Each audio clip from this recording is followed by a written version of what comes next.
హల్లెలూయా, దేవునికి స్తోత్రం. హల్లెలూయా. మరి దేవుడు మనలందరినీ ప్రేమించి ఆయన మరొక వారంలో ఈ విధంగా సమాజంగా కూడి ఆయనను స్తుతించడానికి ఆయన ఇచ్చిన కృపను బట్టి అందరం కూడా రెండు చేతులు పైకెత్తి దేవునికి కృతజ్ఞతాస్తుతులు చెల్లిందాం. హల్లెలూయా, హల్లెలూయా. మంచిదండి. మరి కొన్ని మాటలు తెలియచేసిన తర్వాత ఆరాధనలోనికి నడిపించాలని నేను ఇష్టపడుతూ ఉన్నాను. మే 12వ తారీఖు ఎలక్షన్కి ఒక రోజు ముందు ఆదివారం వచ్చింది. ఆ రోజు ఒక వాక్య భాగాన్ని మీ అందరికీ జ్ఞాపకం చేశాను. మరొకసారి నేను జ్ఞాపకం చేయాలని నేను ఇష్టపడుతూ ఉన్నాను. రోమీయులకు రాసిన పత్రిక 13వ అధ్యాయము 1వ వచనం నుంచి మనం కొన్ని మాటలు చదువుదామండి. రోమీయులకు రాసిన పత్రిక 13వ అధ్యాయము 1వ వచనం. ప్రతివాడును పై అధికారులకు లోబడి ఉండవలెను, ఏలయనగా దేవుని వలన కలిగినది తప్ప మరి ఏ అధికారము లేదు.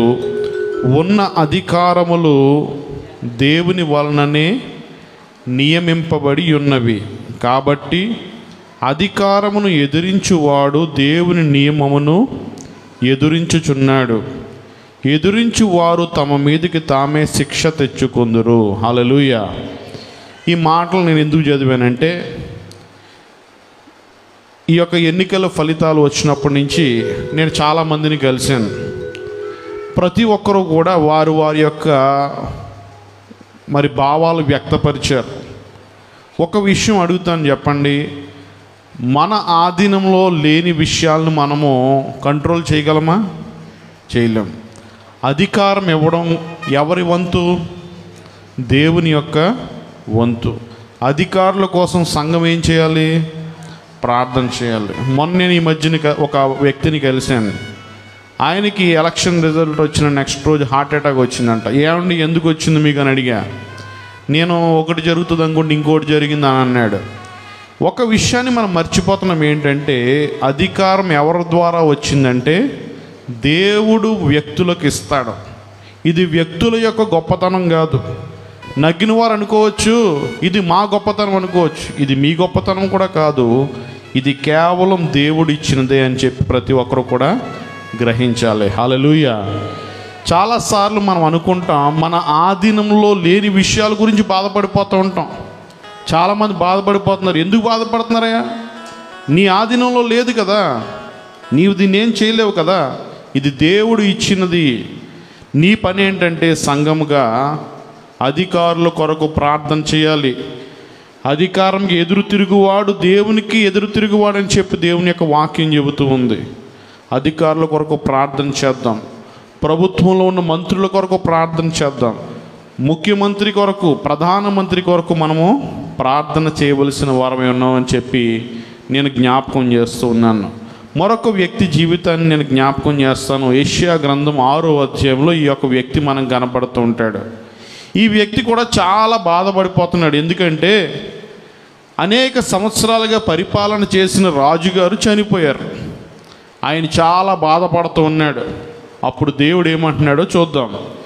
యెషయా గ్రంథము 6వ అధ్యాయము 1వ వచనం నుంచి కనుక చూస్తే, రాజైన ఉజ్జియా మృతి నొందిన సంవత్సరమున అత్యున్నతమైన సింహాసనమందు ప్రభు ఆసీనుడయుండుట నేను చూచితిని.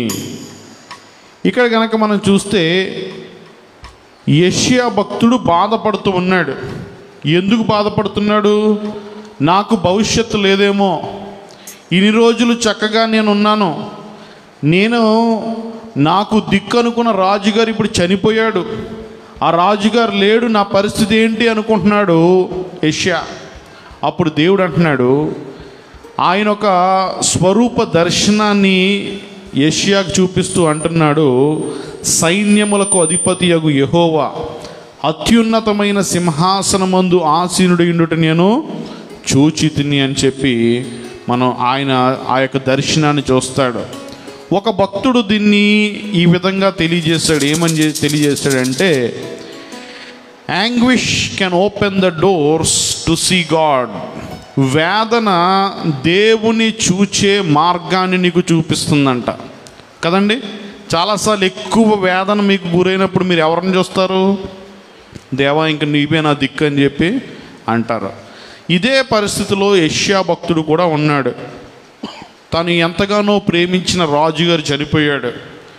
ఆయన అనుకుంటున్నాడు, నా రాజుగారే సర్వస్వం, నా రాజుగారు ఎప్పుడు నాతో ఉంటాడు, ఆయన పరిపాలనలో నేను ఉంటానని అనుకుంటున్నాడు యెషయా. దేవుడు ఆయనకు చూపించిన దర్శనం ఏంటంటే, నీ రాజు కొన్ని రోజులే ఉంటాడు, నేను శాశ్వతముగా సింహాసనాసీనుడనై అత్యున్నతమైన సింహాసనం అందు ఉన్నానని చెప్పి ఆయనకు ఒక దర్శనం చూపిస్తున్నాడు. ఏమనంటే 3వ వచనం చూడండి, యెషయా గ్రంథం 6వ అధ్యాయం 3వ వచనం,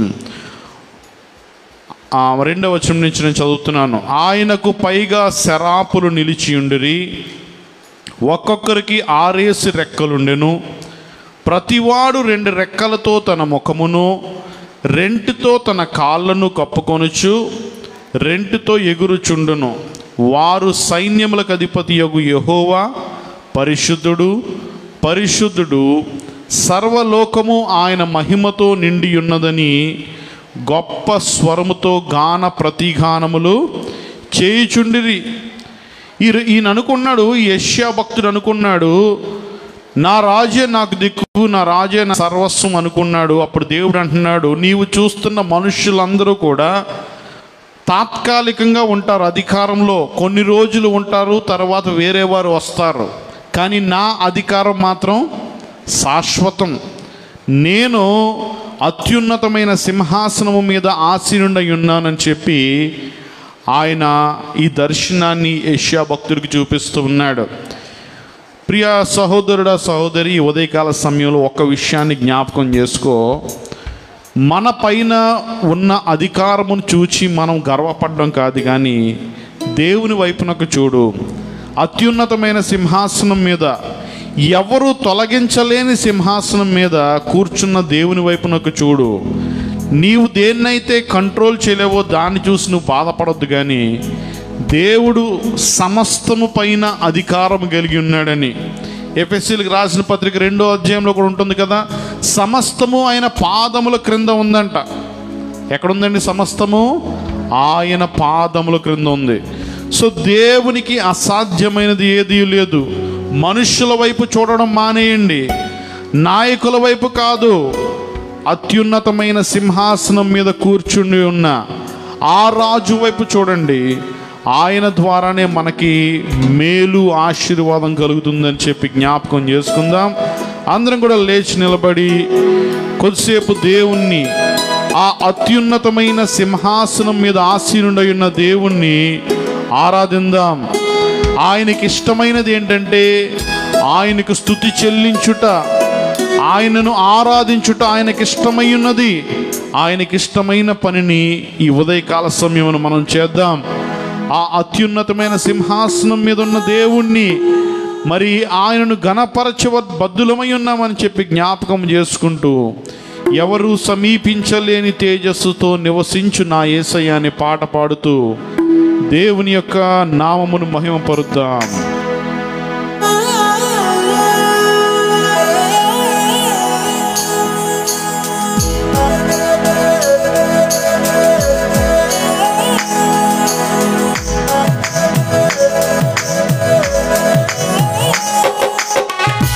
చప్పలు కొడుతూ దేవుని స్తుతిద్దాం.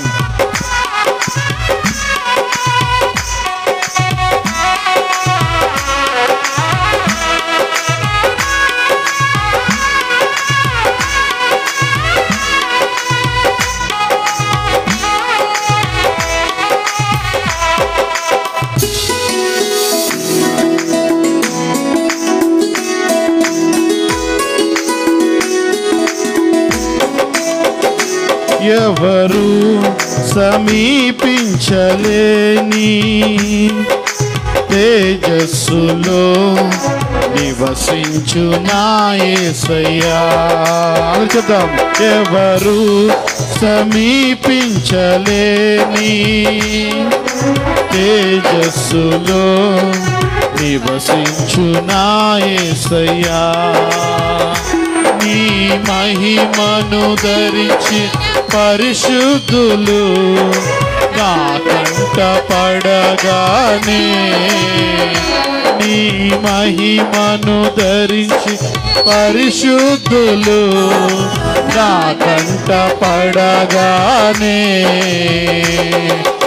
ఏమవుదునో నేనేమవుదునో, ఏమవుదునో నేనేమవుదునో, ఏమవుదునో నేనేమవుదునో, ఏమవుదునో నేనేమవుదునో, ఎవరు సమీపించలేని.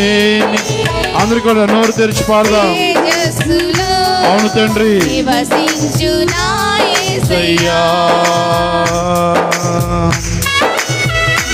అవును కదా.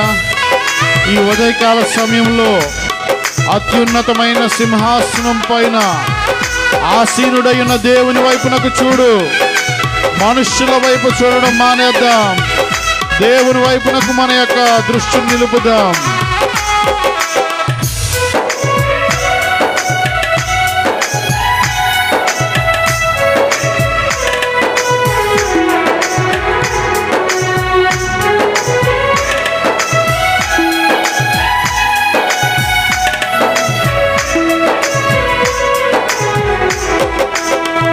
ఇహలోక బంధాలు మరచి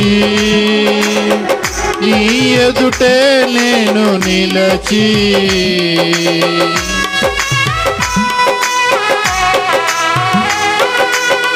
ఇహలోక బంధాలు మరచి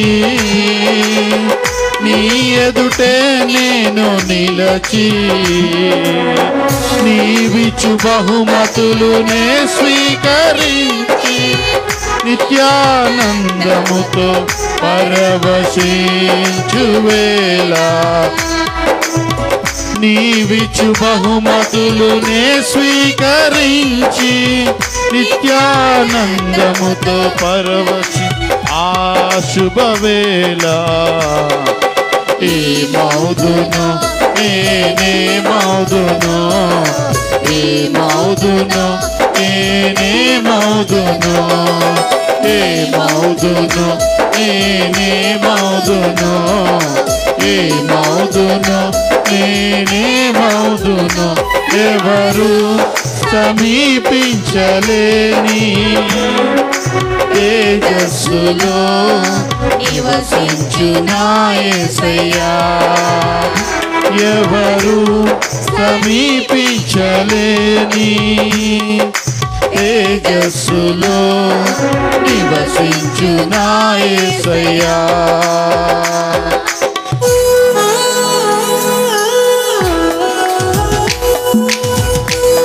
అవును కదా. పరలోక మహిమ దేవుణ్ణి ఎప్పుడు కూడా ఆ యొక్క దూతలు పరిశుద్ధుడు పరిశుద్ధుడని వేవేల స్తుతి గానములు చేస్తూ ఉన్నవి. ఈ ఉదయకాల సమయమున ఆ యొక్క పరలోకపు దూతల యొక్క స్తుతి గానములతో నీవు కూడా దేవుని స్తుతించడానికి సిద్ధముగా ఉన్నావా?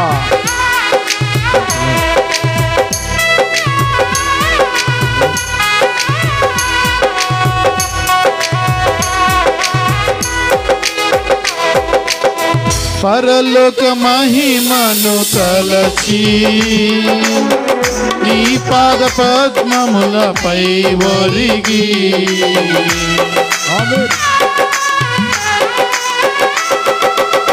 పరలోక మహిమను తలచి నీ పాద పద్మములపై ఒరిగి, పరలోక సైన్య సమూహాలతో కలిసి నిత్యారాధన నీ చేయు ప్రశాంత వేళ. అవును తండ్రి, పరలోక సైన్య సమూహాలతో కలిసి నిత్యారాధన నీ చేయు ప్రశాంత వేళ. ఏమవుదునో నేనేమవుదునో, ఏమవుదునో నేనేమవుదునో, ఏమవుదునో నేనేమవుదునో,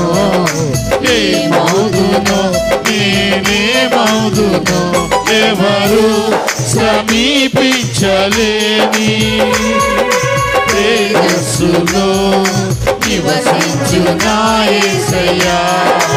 అందరూ నోరు తెరిచి దేవుని స్తుతిద్దాం. సమీపించలేని తేజస్సులో నివసించు నా యేసయ్యా. నీ మహిమను ధరించిన పరిశుద్ధులు నా కంట పడగానే, నీ మహిమను ధరించి పరిశుద్ధులు నా కంట పడగానే, ఏమవుదునో నేనేమవుదునో, ఏమవుదునో నేనేమవుదునో, ఏమవుదునో నేనేమవుదునో, ఏమవుదునో నేనేమవుదునో, ఏమవుదునో నేనేమవుదునో, ఏమవుదునో నేనేమవుదునో. నీవే నీవే నా ఆరాధన, నీకే నీకే నా ఆరాధన, నీవే నీవే నా ఆరాధన, నీకే నీకే నా ఆరాధన. ఆరాధన స్తుతి ఆరాధన, ఆరాధన స్తుతి ఆరాధన, ఆరాధన స్తుతి ఆరాధన, ఆరాధన స్తుతి ఆరాధన. నీవే నీవే నా ఆరాధన, నీవే నీవే నా ఆరాధన, నీవే నీవే నా ఆరాధన, నీవే నీవే నా ఆరాధన. ఆరాధన స్తుతి ఆరాధన, ఆరాధన స్తుతి ఆరాధన, ఆరాధన స్తుతి ఆరాధన, ఆరాధన స్తుతి ఆరాధన, ఆరాధన స్తుతి ఆరాధన, ఆరాధన స్తుతి ఆరాధన, ఆరాధన స్తుతి ఆరాధన, ఆరాధన స్తుతి ఆరాధన, ఆరాధన స్తుతి ఆరాధన, ఆరాధన స్తుతి ఆరాధన. నీవే నీవే నా ఆరాధన, నీవే నీవే నా ఆరాధన, నీవే నీవే నా ఆరాధన, నీవే నీవే నా ఆరాధన. ఆరాధన స్తుతి ఆరాధన, ఆరాధన స్తుతి ఆరాధన, ఆరాధన స్తుతి ఆరాధన, ఆరాధన స్తుతి ఆరాధన. అందరూ రెండు చేతులు పైకెత్తే ఉంచుదాం. ఎవరు కూడా మౌనంగా ఉండకుండా ప్రతి ఒక్కరు నోరు తెరిచి ఆయన ఏమై ఉన్నాడో జ్ఞాపకం చేసుకుందాం. ఆయన అత్యున్నతమైన సింహాసనం పైన ఆసీనుడై ఉన్నాడని జ్ఞాపకం చేసుకుందాం. ఆయనకు అసాధ్యమైనది ఏదీ లేదని జ్ఞాపకం చేసుకుందాం. అవును తండ్రి, ఈ ఉదయకాల సమయమున మా స్తుతులను మా ఆరాధనను అంగీకరించండి తండ్రి. ఆరాధనకు యోగ్యుడా నీకు వందనాలు, స్తోత్రాలుడా నీకు వందనాలు. నీ ప్రజలను నీవు దర్శించు తండ్రి, నీ ప్రజలను నీవు దర్శించు తండ్రి. నీ ఆత్మతో మీరు నింపండి తండ్రి. హల్లెలూయా. అవును తండ్రి, స్తోత్రము పరిశుద్ధుడా. ఓ గొప్ప దేవా నీకు వందనాలు, పరిశుద్ధుడా నీకు వందనాలు, స్తోత్రము. అవునయ్యా, అవునయ్యా, నీవే నా ఆరాధన తండ్రి, నీకే మా యొక్క ఆరాధన తండ్రి. స్తోత్రము. హల్లెలూయా. దేవానికి వందనాలు.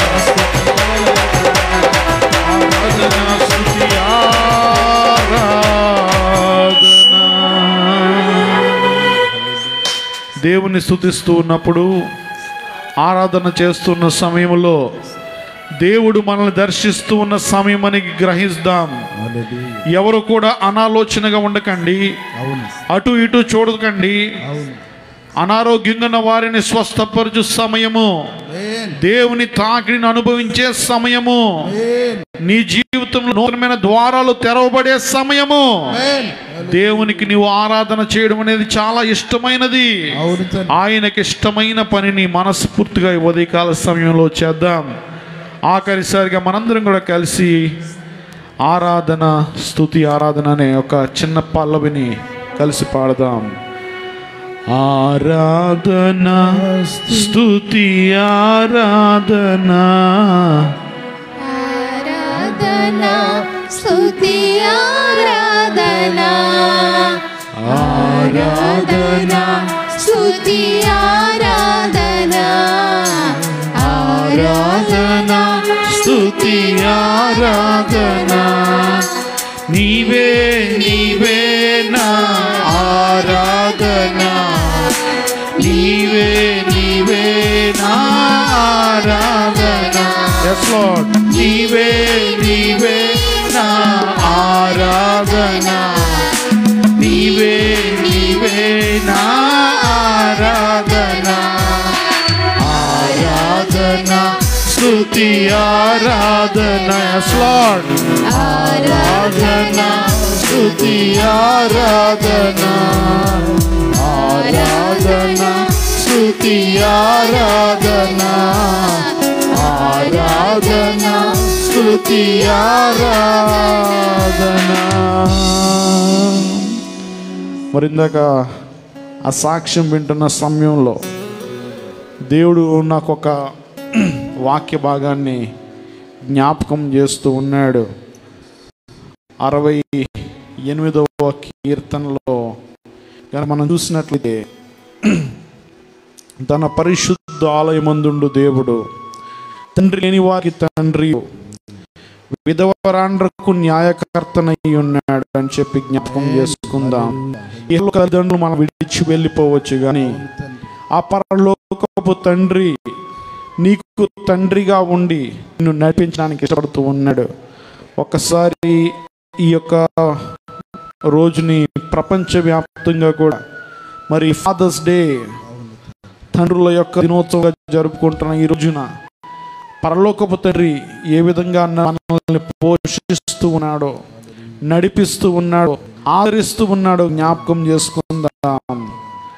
ఆ యొక్క పరలోకపు తండ్రి ఎవరిని కూడా విడిచిపెట్టేవాడు కాదు. మిమ్మల్ని అనాథలుగా విడిచిపెట్టనని చెప్పి ఆయన అంటూ ఉన్నాడు.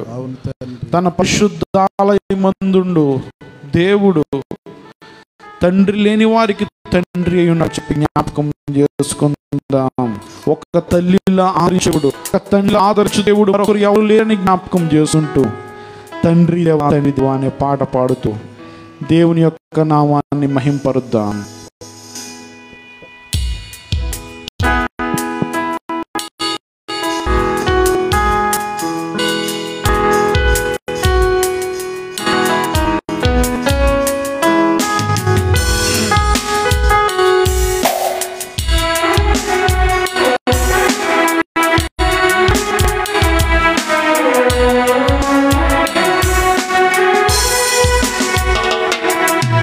తండ్రి దేవా నా సర్వం నీవయ్యా, నీవుంటే నాకు చాలు.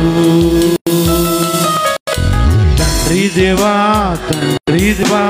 నా సర్వం నీవయ్యా, నీవుంటే నాకు చాలు.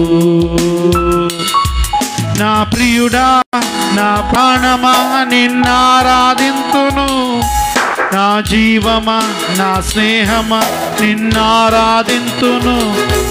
నా ప్రియుడా నా ప్రాణమా నిన్నారాధింతును, నా దైవమా నా స్నేహమా నిన్నారాధింతును. తండ్రి దేవా ఆనందమా నీ బడిలో నాకు సుఖము. తండ్రి దేవా ఆనందమా నీ వడిలో నాకు సుఖము. తండ్రి దేవా నా సర్వం నీవయ్యా, నీవుంటే నాకు చాలు. అందరు కలిసి చెప్దాం. తండ్రి దేవా, తండ్రి దేవా, నా సర్వం నీవయ్యా, నీవుంటే నాకు చాలు. నీ ప్రేమ వర్ణించుట నా వల్ల కాదయ్యా, నీ కార్యము వివరించుట నా బ్రతుకు చాలదయ్యా. నీ ప్రేమ వర్ణించుట నా వల్ల కాదయ్యా, నీ కార్యము వివరించుట నా బ్రతుకు చాలదయ్యా. తండ్రి దేవా, ఆనందమా నీ బడిలో నాకు సుఖము. తండ్రి దేవా, ఆనందమా నీ బడిలో నాకు సుఖము. పరలోకపు తండ్రిని జ్ఞాపకం చేసుకుంటూ తండ్రి దేవా, తండ్రి దేవా, నా సర్వం నీవయ్యా, నీవుంటే నాకు చాలు. మరొకసారి చెప్దాం. తండ్రి దేవా, తండ్రి దేవా, నా సర్వం నీవయ్యా, నీవుంటే నాకు చాలు. అవును తండ్రి,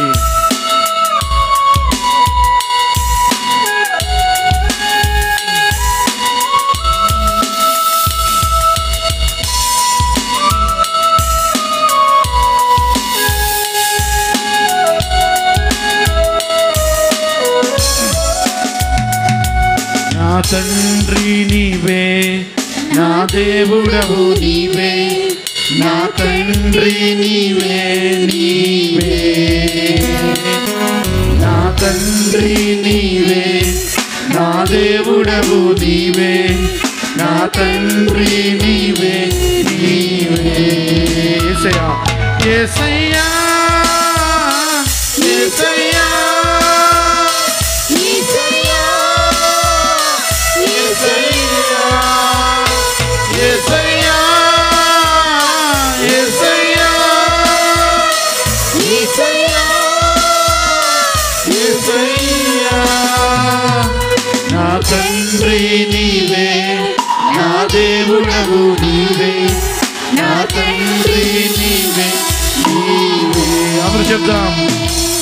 నా తండ్రి నీవే, నా దేవుడవు నీవే, నా తండ్రి నీవే, నీవే. యేసయ్యా, యేసయ్యా, యేసయ్యా, యేసయ్యా, యేసయ్యా, యేసయ్యా, యేసయ్యా, యేసయ్యా. అవును తండ్రి,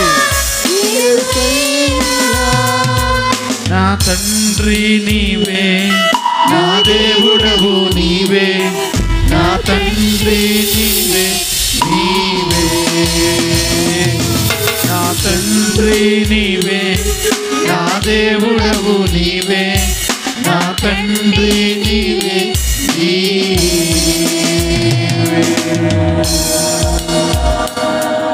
అవును ప్రియులారా, ఈ ఉదయకాల సమయమున ఎవరైనా సరే నా యొక్క ఇహలోక తల్లిదండ్రులు నాకు దూరమయ్యారు, నా భవిష్యత్తు ఏంటి అని గనక ఎవరైనా అయోమయ స్థితిలో ఉంటే దేవుడు తన వాక్యంలో నుంచి జ్ఞాపకం చేస్తూ ఉన్నాడు. 68వ కీర్తనలో ఆయన అంటూ ఉన్నాడు కదా, దేవుడు సెలవిస్తున్న మాట, తన పరిశుద్ధ ఆలయమందుండు దేవుడు తండ్రి లేని వారికి తండ్రియు విధవరాండ్రకు న్యాయకర్త అయి ఉన్నాడు.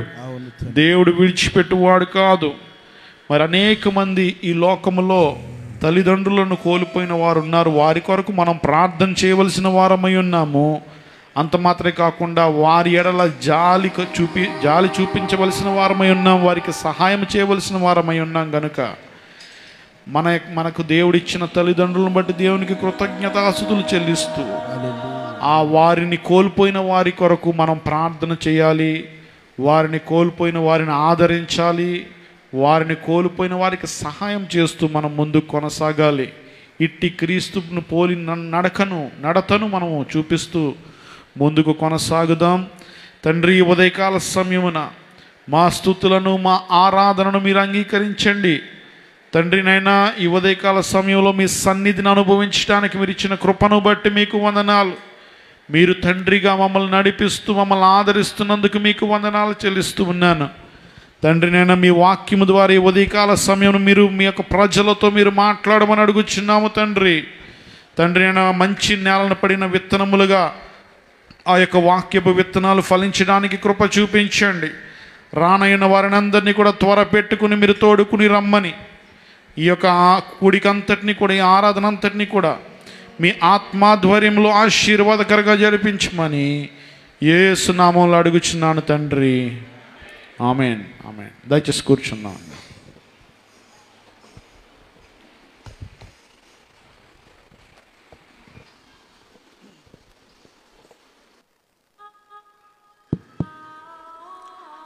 దేవునికి స్తోత్రం. హల్లెలూయా, హల్లెలూయా. మంచిది ప్రియులారా, మరి ఈ యొక్క ఆరాధన కార్యక్రమం